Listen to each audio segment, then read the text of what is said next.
নমস্কার।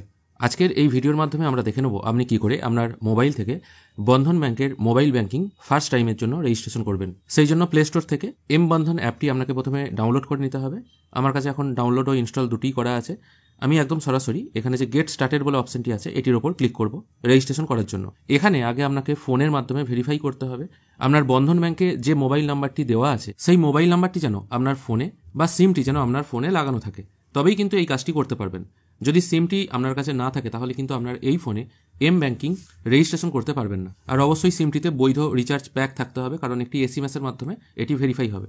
আমি 1 নম্বর সিমটা ভেরিফাই করে নিচ্ছি, কারণ এটি আমার বন্ধন ব্যাংকের সঙ্গে রেজিস্ট্রেশন করা আছে। আমি এখানে প্রথম সিমটি সিলেক্ট করলাম, তারপর কন্টিনিউ করছি। এরপর এখানে কনফার্ম বলে একটি পপ আপ আসবে, এটাকে আবার কন্টিনিউ করবেন। কিছুক্ষণ সময় দেবেন, সিম অথেন্টিকেশন হতে সময় লাগবে কিছুক্ষণের জন্য। দেখুন এখানে কনফার্মেশন মেসেজ চলে এলো এবং যে নাম্বারটি আমার ব্যাংকের সাথে লিঙ্ক আছে সেটা এখানে শো হচ্ছে। আমি আই এগ্রি অপশনটায় টিক মার্ক দিয়ে কনফার্ম করব।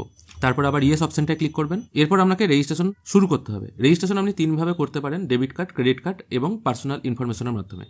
অনেকের কাছে হয়তো ডেবিট কার্ড সঙ্গে সঙ্গে আসে না অ্যাকাউন্ট ওপেন করার সঙ্গে সঙ্গে, সেক্ষেত্রে আপনারা পার্সোনাল ইনফরমেশন এই অপশনটা সিলেক্ট করে কিন্তু কাজটা করতে পারেন। যদিও আমার কাছে ডেবিট কার্ড আছে, তাও আমি পার্সোনাল ইনফরমেশনটাই সিলেক্ট করছি। এখানে প্রথমে আপনাকে কাস্টমার আইডি পুট করতে হবে।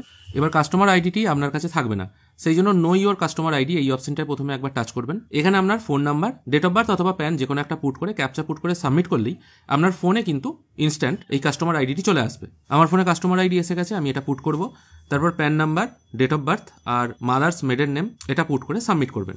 আর যদি আপনার কাছে ডেবিট কার্ড থাকে সেক্ষেত্রেও একইভাবে কাস্টমার আইডিটি আপনাকে নিতে হবে। তারপর কার্ড নাম্বারটা, কার্ডের এক্সপায়ারি ডেটটা এখানে পুট করবেন আর এটিএম কার্ডের প্রিন্টটা এখানে পুট করে সাবমিট করবেন। সাবমিট করার পর আপনার ফোনে একটি ওটিপি আসবে 6 সংখ্যার, ওটিপিটি এখানে পুট করে দেবেন, তারপর সাবমিট করবেন। এরপর আপনাকে এখানে একটা পিন সেট করতে হবে, 6 সংখ্যার পিন হবে, যে কোনো একটা পিন পরপর 2 বার দিয়ে সাবমিট করতে হবে। পিন সাবমিট হয়ে গেলে আপনার সামনে এম পিন সেট সাকসেসফুলি এরকম মেসেজ চলে আসবে। এরপর আপনি লগ ইন করতে পারবেন অ্যাপ ওপেন করি। লগ ইন করার জন্য যে পিনটা আপনি সেট করেছেন সেই পিনটা এখানে পুট করবেন। খেয়াল করে দেখুন এখানে পিন পুট করলাম, সঙ্গে সঙ্গে কিন্তু লগ ইন হয়ে গেল। এরপর আপনি এখান থেকে যাবতীয় কাজ যেমন মানি ট্রান্সফার, ব্যালেন্স দেখা, স্টেটমেন্ট চেক করা সবই কিন্তু করতে পারবেন। যদিও এই অ্যাপের অনেক লিমিটেশন আছে, তাও কিন্তু কাজ চালানোর জন্য মোটামুটি ভালো। আশা করি আজকের এই ভিডিও আপনাদের ভালো লেগেছে। যদি ভালো লেগে থাকে অবশ্যই একটি লাইক করবেন। ভিডিও দেখার জন্য অসংখ্য ধন্যবাদ। ভালো থাকবেন।